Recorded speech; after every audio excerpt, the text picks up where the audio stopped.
Students, तो इस lecture में हम बात करेंगे बीए 4th सेमेस्टर हिस्ट्री के यूनिट फर्स्ट। जो यूनिट फर्स्ट थी उसमें हमें पढ़ना था यूरोप में पुनर्जागरण, जो कि हम कंप्लीट कर चुके हैं। उसी यूनिट में हमारा एक सेकंड पार्ट है कि यूरोप में होने वाले पुनर्जागरण के अलावा जो भी वहाँ पे धार्मिक आंदोलन या धर्म सुधार आंदोलन हुए हैं वो किस प्रकार से वहाँ पे घटित हुए उनके बारे में पढ़ना है। और जो हमारे पास मार्टिन लूथर है जो कि जर्मनी में जिनका जन्म हुआ था, अभी आगे हम इनके बारे में डिटेल में पढ़ेंगे, ठीक है। तो जो मार्टिन लूथर है उनका इन रिफॉर्म्स में या इन धर्म सुधार आंदोलनों में क्या योगदान रहता है, क्या रोल रहता है, वो हमारा यूनिट फर्स्ट का सेकंड पार्ट है, ठीक है। तो इस लेक्चर की और बाकी जो हमारी यूनिट फर्स्ट है उस लेक्चर की भी पीडीएफ मैं ऑलरेडी टेलीग्राम चैनल पे अपलोड कर चुकी हूँ। तो अगर आपने ये लेक्चर मतलब आपने जो लास्ट लेक्चर अगर वो नहीं देखा है तो चैनल पे प्लेलिस्ट भी बनी हुई है, वहाँ से आप उस वीडियो को देख सकते हैं। और सारी पीडीएफ आपको टेलीग्राम चैनल पर मिल जाएंगी, ठीक है। तो अब शुरू करते हैं मार्टिन लूथर का धर्म सुधार आंदोलन में क्या योगदान है। तो पहले हम इनके योगदान की बात करते हैं, फिर हम जो धर्म सुधार आंदोलन है उनसे रिलेटेड कुछ और भी चीज़ें डिस्कस करेंगे, ठीक है।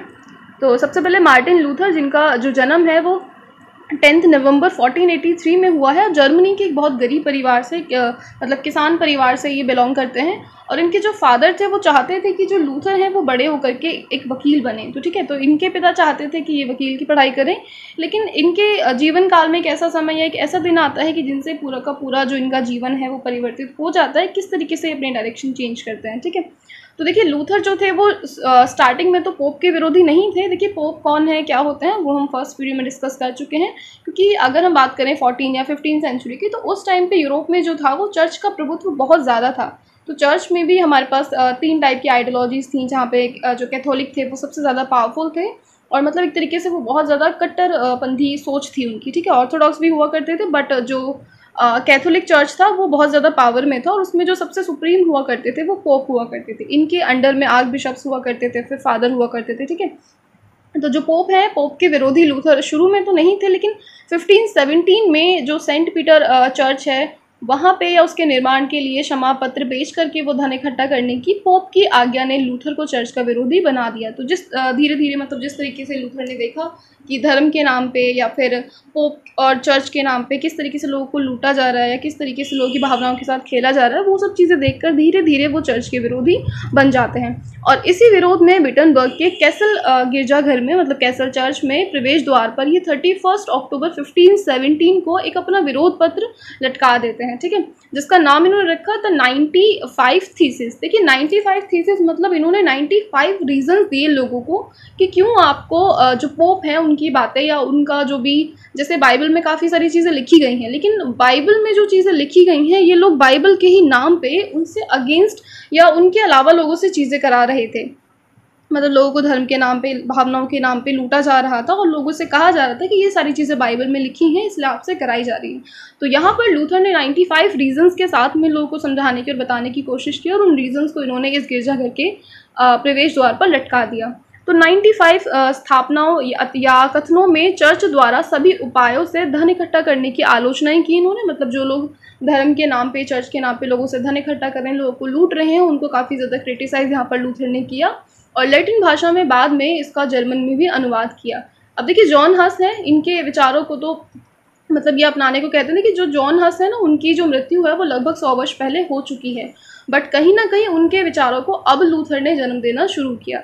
जो जॉन हस थे वो भी यहाँ पर चर्च के खिलाफ थे और उन्होंने भी इसी तरीके से काफ़ी सारी चीज़ें लोगों को दिखाने की कोशिश की थी। उन्होंने एक बार चर्च में प्रवेश करके बाइबल को पढ़ लिया था और बाइबल में पढ़ने के बाद उन्होंने जाना कि जो चीज़ें या जो शिक्षाएं इस समय समाज में फैली हुई हैं वो एक्चुअल में बाइबल में नहीं लिखी थे। जो जॉन हस थे वो भी पोप के विरोधी थे और उनके विचारों को कहीं ना कहीं लोगों ने दबा दिया था। मतलब कहा जाता है कि उनको ज़िंदा ही जला दिया गया था, ये जानने के बाद कि वो सच जान चुके हैं और वो बाकी लोगों को इसके बारे में बताना चाहते हैं, तो उनकी हत्या कर दी जाती है, ठीक है। तो इस प्रकार से लूथर ने फिर 3 शॉर्ट बुक्स या कह सकते हैं जो पैम्फलेट्स होती हैं उनको प्रकाशित किया और इन पुस्तिकाओं में उन्होंने मूलभूत सिद्धांतों का प्रतिपादन किया, जिन्हें आगे चल के प्रोटेस्टेंटवाद या फिर प्रोटेस्टेंटवाद के नाम से भी जाना जाता है, ठीक है। आगे इन्होंने फिर an end to the nobility of the German nation, German राष्ट्र के सामंत वर्ग के प्रति एक अपील में उन्होंने चर्च की अपार संपत्ति का वर्णन करते हुए जर्मन शासकों को विदेशी प्रभाव से मुक्त होने के लिए प्रेरित किया। इसके अलावा इन्होंने चर्च की बेबीलोनियाई कैद या फिर the Babylonian captivity of the church में उन्होंने पोप और उसकी व्यवस्था पर प्रहार किया। तो ये देखिए ये वो 3 पुस्तकें हैं, वो 3 पैम्फलेट हैं जिनमें मतलब जिनमें इन्होंने पोप के बारे में या फिर जो राजा की अपार शक्तियाँ हैं, धन है, उन सब के बारे में बताया है। ठीक है, जो यहाँ पर तीसरी है the freedom of Christian man, इसमें इन्होंने एक ईसाई मनुष्य की मुक्ति में उसने मुक्ति के सिद्धांतों का प्रतिपादन किया है और ईश्वर की अनुकंपा पर अटूट विश्वास की प्रतिष्ठा भी इन्होंने जाहिर की है।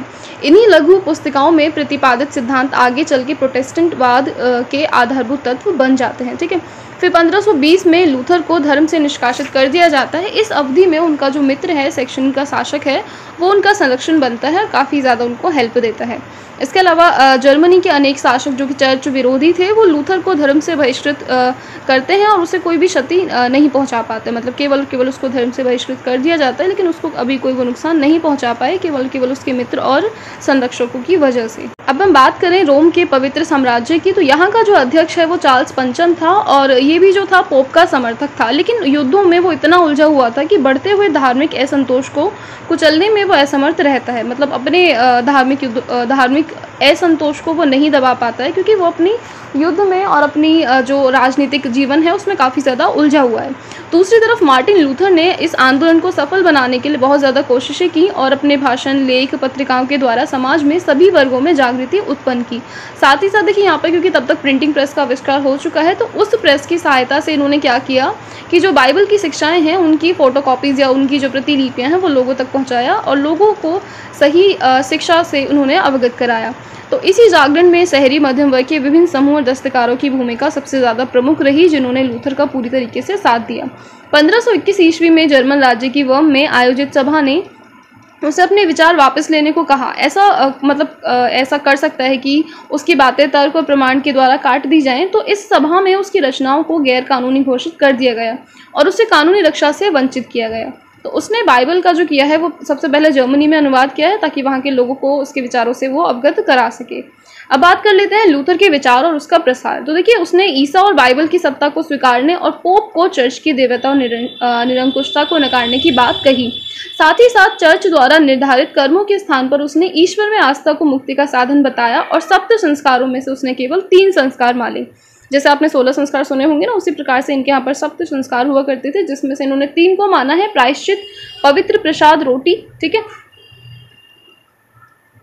नेक्स्ट हम बात कर ले चर्च के चमत्कार में अविश्वास इन्होंने व्यक्त किया है। मतलब चर्च कोई भी चमत्कारी संस्था नहीं है, ना ही वो आपको ईश्वर से मिला सकती है, तो वो सारी बेकार की चीज़ें, इन पर इन्होंने अपनी नाराज़गी जताई है। किसी भी व्यक्ति को न्याय से ऊपर नहीं होना चाहिए। रोम के चर्च के प्रभुत्व का अंत करके राष्ट्रीय चर्च की शक्ति को इन्होंने सबल बनाना है, इस बारे में बात की है। साथ ही साथ वहाँ के लोगों को इन्होंने इस चीज़ से भी अवेयर कराया कि जो धर्म ग्रंथ होते हैं वो सभी के लिए होते हैं। धर्म ग्रंथों पे केवल चर्च का, पादरी, पोप या इन सब का अधिकार नहीं होना चाहिए, वो आम जनता के लिए भी होते हैं।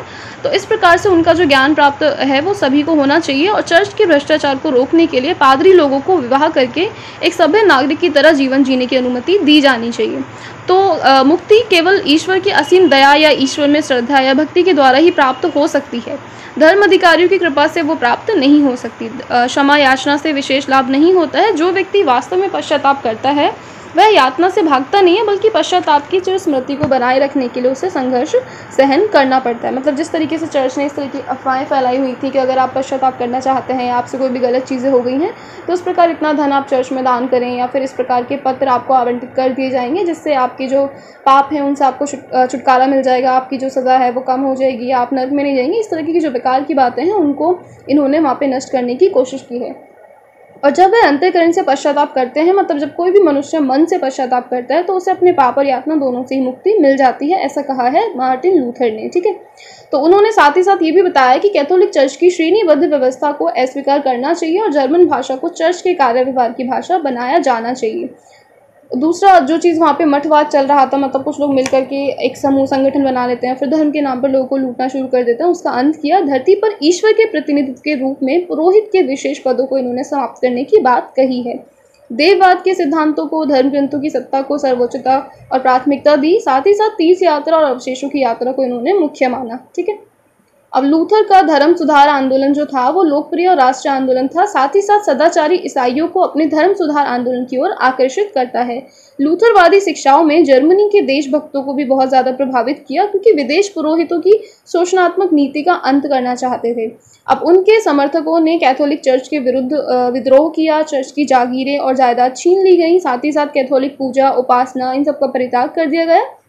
कैथोलिक मठ नष्ट कर दिए गए, पोप की राजनीतिक, धार्मिक और आर्थिक सत्ता जो थी वो अमान्य ठहरा दी गई। जर्मनी केवल जर्मनों के लिए है, यह शब्द या फिर यह एक सेंटेंस या एक वाक्य कहकर कि लूथर ने अपने समर्थकों और सहयोगियों की संख्या में वृद्धि की। ठीक है, अब जो लूथर था वो जनसाधारण की भाषा का प्रयोग करता था, साथ ही साथ सफलता का एक मुख्य कारण ये भी रहा कि उसने जन साधारण की जो आम भाषा थी उसको चुना।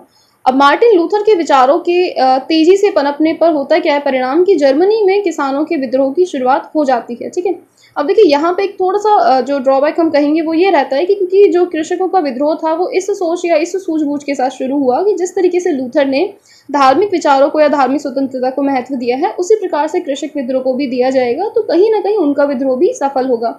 लेकिन ऐसा हो नहीं पाता है, क्योंकि जो मार्टिन लूथर है उसका जो मुख्य मुद्दा था वो केवल और केवल धर्म था, बाकी चीज़ों पर या बाकी पृष्ठभूमि पर उसने इतना ध्यान नहीं दिया है। ठीक है, तो लूथरवाद ने अधिक उग्र सुधारवादी रूप धारण कर लिया था उस समय तक, और पृष्ठभूमि में केंद्रीय और दक्षिण पश्चिम जर्मनी में 1525 में कृषक युद्ध शुरू हो जाते हैं। कृषि दास प्रथा, सामंती कर, धार्मिक कर, वन संप्रदा के उपयोग पर नियंत्रण आदि के लिए ये आंदोलन चल रहे थे। लेकिन किसानों की ये मान्यता जो थी कि लूथर धार्मिक के साथ साथ सामाजिक, आर्थिक और बाकी चीज़ों या आंदोलनों में हेल्प करेगा, तो इस प्रकार आंदोलन के समर्थकों में लूथर से काफ़ी ज़्यादा आशा की गई, जो आशा बाद में कृषकों को भारी पड़ती है।